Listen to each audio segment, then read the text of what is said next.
Students इस video में हम एग्जांपल्स करेंगे रेंचेस के। हमारा फर्स्ट एग्जांपल है ranches of same pitch P. Here pitch is given P, wrenches are given. Act along the edges of a regular tetrahedron. So हमें एक tetrahedron दिया हुआ है, पहले टेट्राहेड्रन ड्रॉ करते हैं, उसके बाद देखेंगे बाकी। We have a tetrahedron A, B, C and it is regular. तो रेगुलर का मीनिंग साइड सारी इक्वल हैं, एंगल सारे इक्वल हैं। वैसे तो जो मैं फोर्थ यहाँ पे वर्टेक्स ड्रॉ करूँगी तो होगा तो वो बिल्कुल सेंटर में, बिकॉज हमने कुछ यहाँ पे एंगल्स और साइड्स मेजर करनी है, तो थोड़ा सा इसको साइड में ड्रॉ कर लेते हैं। अदरवाइज ये आना तो सेंटर में चाहिए, बिकॉज ये रेगुलर टेट्राहेड्रन है। तो ये फोर्थ वर्टेक्स डी मैंने थोड़ा सा साइड में ड्रॉ किया है, सो दैट कि मैं आपको एंगल्स यहाँ पे अच्छे से दिखा सकूँ। Now since it is regular, तो ये जितने भी एंगल्स हैं, अगर हम ये नीचे वाले ट्राइंगल देखें, डी पॉइंट वैसे बाहर है, नीचे हमारे पास एक ट्राइंगल है और डी पॉइंट ऊपर है। डी पॉइंट तीनों ए बी सी से ज्वाइंट है, तो ये लाइक पिरामिड है हमारे पास, और पिरामिड का डी पॉइंट आप बाहर कंसीडर कर ले थोड़ा सा स्क्रीन इससे बोर्ड से। So since it is regular, तो ये साइड सारी इक्वल हो जाएंगी, और साइड इसकी दी हुई है ए दी हुई है साइड्स, और एंगल हो जाएंगे 60 degree, 60 degree and 60 degree. Each angle is 60 degree. Next, if intensities of wrenches, pitch हमें पी गिवन थी, इंटेंसिटीज मतलब यहाँ पे जो फोर्सेस हैं of wrenches along A B and D C are same. A B and D C के along same है। X ले लेते हैं इसको, X and X. Likewise BC और DA के अलॉन्ग सेम है, BC एंड DA के अलॉन्ग सेम है। इसको X ले लेते हैं क्योंकि ये फ्रंट में है, और इसको हम Y ले लेते हैं, this is Y। And DB, where is DB and CA के अलॉन्ग सेम है, इसको Z ले लेते हैं। तो हमारे पास वैसे टोटल तो यहाँ पे 6 हैं forces, X Y Z Z हैं, बट बिकॉज पिच भी गिवन है हमें, सेम पिच, सबकी पिच सेम है। एंड वी नो पिच क्या होती है, pitch is force divide, force नहीं, ऊपर आएगा K कपल डिवाइड बाय नीचे फोर्स, ये पिच का फार्मूला होता है। So if we have R and P, then we can find K is equal to P into R। Means wrench क्या होता है, wrench is pair of force and couple. तो हर साइड के अलॉन्ग फोर्स तो आप फिगर में देख रहे हैं, एंड कपल हम इस फार्मूला से कैलकुलेट कर लेंगे।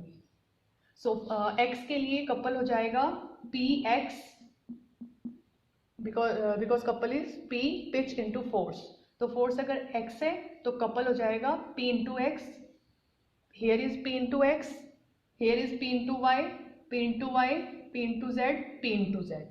तो हमारे पास टोटल 6 फोर्सेस थी, वहाँ से हमारे पास 6 रेंचेस आ गए। यहाँ लिख रही हूँ मैं 6 रेंचेस। सबसे पहले AB और DC के अलॉन्ग सेम है, X, AB और DC के अलॉन्ग हमने कौन सा लिया हुआ है, Y। यहाँ पे हमने Y लिया हुआ है, Y PY and Y PY। Likewise BC और DA के अलॉन्ग सेम है, और BC के अलॉन्ग हमने लिया हुआ है X PX, X PX। And likewise DB और CA के अलॉन्ग सेम है, Z PZ and Z PZ। तो टोटल 6 रेंचेस हैं, और 2 इक्वल है, 2 इक्वल है, 2 इक्वल है। सो 3 डिफरेंट रेंचेस है, वी कैन से। अब हमने करना क्या है, हमने 6 रेंचेस का रिजल्टेंट रेंच निकालना है। जो भी रिजल्टेंट रेंच आएगा, से R एंड K या R डैश K डैश, जो भी रिजल्टेंट रेंच आएगा उसकी पिच निकालनी है। इक्विवेलेंट रेंच का मतलब कि ये सारे रेंचेस जिसके इक्वल है, वो रिजल्टेंट रेंच को यहाँ इक्विवेलेंट रेंच कहा है।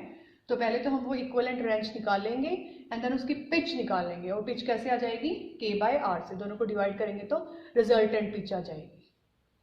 सो उसके लिए हमने सारे रेंचेस के लिए काम नहीं करना, हम किसी एक के लिए करेंगे, और फिर वहाँ से हम जो इक्वल हैं उनके लिए ले आएंगे, एंड देन वहीं से हम Y और Z के लिए भी जनरेट कर लेंगे। बिकॉज X का अगर आ गया तो x को y से रिप्लेस करेंगे y का आ जाएगा, y को z से रिप्लेस करेंगे तो z का आ जाएगा। सो जो मैंने यहाँ पे ये सर्कल किया रेक्टेंगल में डाला है, हम सिर्फ इसी पेयर के लिए काम कर रहे हैं, फर्स्ट पेयर के लिए, x के लिए। बाकी सारा मैं रब कर देती हूँ। यहाँ पे भी हम y को भी रब कर देते हैं और z को भी रब कर देते हैं, बिकॉज हमने काम सिर्फ x के लिए करना है। तो ये मेरे पास है ऊपर x xpx और नीचे भी x xp, बस x px xpx। तो दो पेयर, एक पेयर के लिए यानी 2 रेंचेस के लिए हम काम कर रहे हैं। अब इसके लिए हम कौन सा रिजल्ट यूज करेंगे? हमने आर्टिकल्स में रिजल्ट पढ़े हुए हैं कि अगर हमारे पास R1 K1 और R2 K2 2 रेंचेस हैं तो इनकी रिजल्टेंट रेंच में जो रिजल्टेंट फोर्स होती है वो किसके इक्वल होती है? R1 square plus R2 square plus 2R1 R2 cos alpha. और दूसरा हमने K के लिए रिजल्टेंट रेंच में जो K है, कपल है, उसका फार्मूला पढ़ा हुआ है K1 R1 plus K2 R2 plus K1 R2 plus R1 K2 into cos theta plus जो फोर्थ टर्म है that is A R1 R2 sine theta. तो ये दोनों हमने यहाँ पर यूज करने हैं। एंड यहाँ पर हमारे पास R1 K1 के प्लेस पर है x px और R2 K2 के प्लेस पर भी वही है x px। तो मैं यहाँ पर वैल्यूज पुट करूंगी, बट उससे पहले हमारे पास ये अल्फा और थीटा क्या है ये देख लेते हैं। अल्फा क्या है? अल्फा दोनों रेंचेस के बीच का एंगल है। एंड यहाँ पर ये क्योंकि रेगुलर टेट्राहेड्रन है, रेगुलर टेट्राहेड्रन में क्या होता है कि ये जो ए डी साइड आपको दिख रही है ए डी, वो ऐसे है, ये ए यहाँ पर है, ए इज हेयर, बी यहाँ पर है, सी यहाँ पर है, ठीक है, बी सी ये है और ए इस तरफ है और डी ऊपर है। तो ए डी ये रही, दिस वन ए डी, और बी सी ये बी पॉइंट था, बी सी ये सामने है, this is B C. And regular tetrahedron में ये जो फ्रंट की अपोजिट साइड्स होती हैं ये परपेंडिकुलर होती हैं रेगुलर टेट्राहेड्रन में, बाकी किसी में नहीं।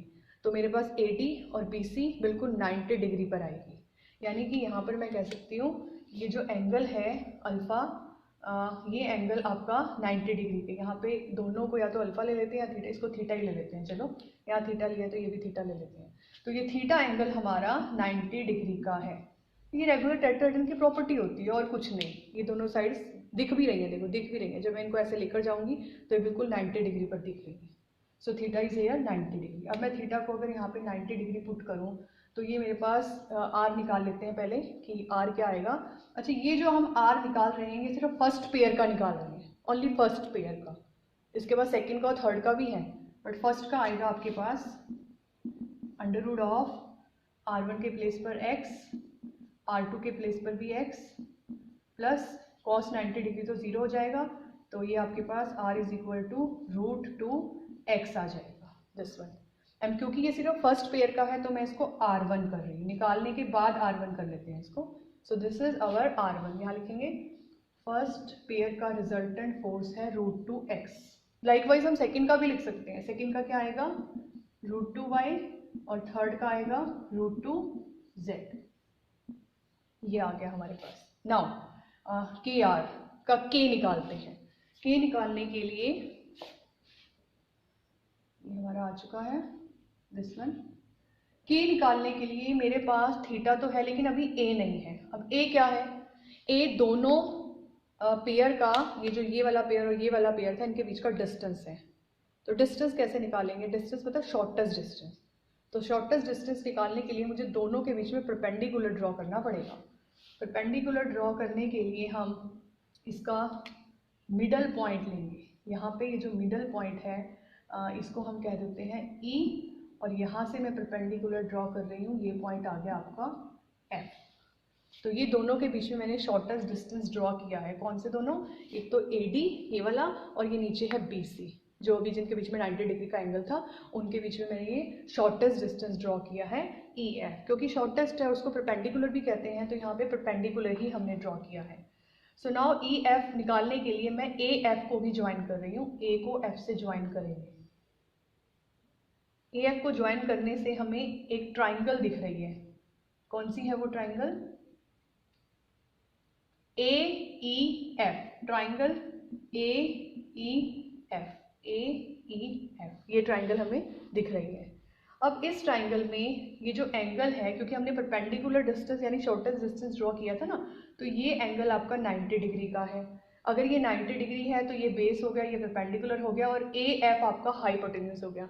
और हम पाइथागोरस का फार्मूला अप्लाई करेंगे, A F square is equal to A E square plus E F square. मुझे ई एफ कैलकुलेट करना है, तो ई एफ स्क्वायर यहाँ से आएगा A F square minus A E square.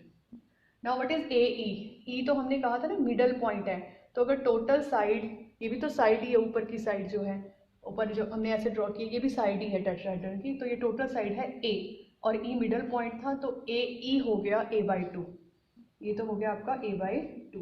और ए एफ कैसे निकालेंगे? ए एफ निकालने के लिए अब मैं फिर से एक नई ट्राइंगल कंसीडर कर रही हूँ, A F C, triangle A F C, A F सी।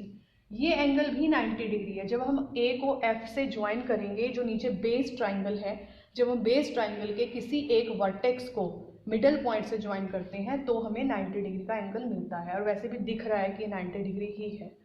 तो यहाँ से ए एफ आपका आ जाएगा, since we know this angle is 60 degree, so A F is perpendicular and we know perpendicular is hypotenuse, this is hypotenuse into sine 60। तो ये आपके पास आ जाएगा A into sine 60, and sine 60 आपका होता है, इसका स्क्वायर है हमारे पास, साइन 60 होता है √3/2, तो 3/4 माइनस ए स्क्वायर बाई 2, तो ये आपके पास आ गया। इसका एलसीएम लेंगे, ये आ जाएगा 6 माइनस 6 आएगा, 3 आएगा, 3 minus 2, sorry 3 minus 2/4 A square, तो A square by 4, so E F हमारा आ गया ए बाई 2, ये हमारे पास ई एफ आ गया है। यहाँ पे a बाई 2 नहीं आएगा, a बाई 2 का स्क्वायर किया था तो a स्क्वायर बाई 4 आएगा यहाँ पर, एंड यहाँ पर 4 आएगा, तो ऊपर आपका आ जाएगा 3 minus 1 2 by, and then it is a square by 2 and then a by √2, ये हमारे पास ई एफ है। This is our distance E F जो हमने निकालना था। ए से कंफ्यूज नहीं होना है, स्टेटमेंट में हमें ए साइड दी हुई है, लेकिन जो यहाँ पर फार्मूला जो मैंने लिखा है, ये फार्मूला मैंने आर्टिकल से लिखा है। आर्टिकल में ए क्या था? आर्टिकल में ए दोनों रेंचेस के बीच का डिस्टेंस था, तो वो डिस्टेंस निकाल रहे हैं, उसको ए कह रहे हैं। यहाँ पर वो डिस्टेंस आपके पास ए बाई √2 आया है, तो ए से कंफ्यूज नहीं होना है। ओके, सो ई एफ मेरे पास आ गया ए बाई √2, मैं यहाँ पे सारी वैल्यूज पुट कर सकती हूँ, एंड देन वी हैव के आ जाएगा हमारे पास। इसके लिए सारी वैल्यूज पुट करते हैं यहाँ पर, ये है k into R is equal to K1R1, ये रहा आपके पास K1R1 K2R2, तो ये वैल्यूज यहाँ से पुट करेंगे, px square plus px square, cos 90 तो 0 हो जाएगा, प्लस a की वैल्यू आई है a बाई √2 इंटू R1 की वैल्यू है x इंटू साइन 90 इज 1, तो यहाँ से वैल्यू हमने पुट कर ली है। नाउ ये आएगा हमारे पास 2px square plus a by √2 x square sine 90 is 1। सो ये हमारे पास जो k आर आया है ये फर्स्ट पेयर के लिए आया है, लेकिन फर्स्ट पेयर के लिए मैंने R1 कहा था, सेकंड के लिए R2, थर्ड के लिए R3, लाइकवाइज हम k को K1 कह देते हैं फर्स्ट के लिए। सो K1 की वैल्यू है 2px square plus a by √2, common ले लेते हैं यहाँ पे, जो कॉमन है, कॉमन क्या है हमारे पास 2p प्लस a बाई √2 और x स्क्वायर कॉमन, यहाँ R1 है, R1 नीचे आ जाएगा, और R1 की वैल्यू यहाँ से पुट करेंगे, यहाँ दैट इज √2x, एक x कैंसिल हो गया, तो ये आ गया आपके पास 1 by √2 2p plus a by √2 into x, ये K1 आया है, ओनली K1। इसी को देख के K2 और K3 भी लिख लेते हैं। अब हमने कैलकुलेशंस कर ली हैं, अब हमने सिर्फ इनको जनरलाइज करना है। सो K1 मेरे पास आया है 1 by √2 2p plus a by √2 x, likewise इसी को देख के K2 लिखेंगे 2p plus a by √2 y, and K3 लिखेंगे 2p plus a by √2 z। First को देख के हमने दोनों लिख लिए हैं सब। नाउ हमने क्या किया था, हमारे पास टोटल 6 रेंचेस थे 2 2 के पेयर में, 2 सेम 2 सेम 2 सेम, जो टू सेम थे उनको हमने 1 में कन्वर्ट कर लिया, R1 K1 में, और जो नेक्स्ट टू सेम थे उनको R2 K2 में, एंड जो नेक्स्ट थर्ड पेयर था उसको R3 K3 में कन्वर्ट कर लिया। अब हम इनका रिजल्टेंट भी निकाल लेते हैं, इन तीनों का एंड इन तीनों का रिजल्टेंट आएगा R square, under root R is R1 square plus R2 square plus R3 square. So इनकी वैल्यू पुट करेंगे 2x square plus 2y square plus 2z square, so you will get root 2 under root of x square plus y square plus z square. तो ये हमारा आ गया resultant wrench का resultant force.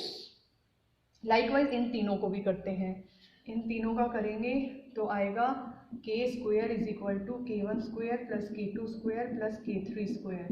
And अगर हम इनका स्क्वेयरिंग करें तो ये जो फैक्टर है ये तो तीनों में कॉमन है, तो इसको मैं आउटसाइड लिख रही हूँ 1/√2 2p प्लस a/√2, और अंदर आ जाएगा, इस स्क्वेयर को यहाँ ले लेते हैं, स्क्वेयर को यहाँ ले लेते हैं, ये आ जाएगा under root of x square plus y square plus z square. Pitch I think small p दी हुई है तो इसको स्मॉल p यूज़ करते हैं। So this is our resultant wrench का रिजल्टेंट कपल के आर, एक पेयर आ गया। अब ये इक्विवेलेंट रेंच हो गया और इसकी पिच निकालनी है। पिच निकालने के लिए के और आर को डिवाइड कर देते हैं और देखते हैं कि ये आंसर आता है या नहीं आता है। सो इक्विवेलेंट रेंच की जो पिच आएगी दैट इज के बाय आर।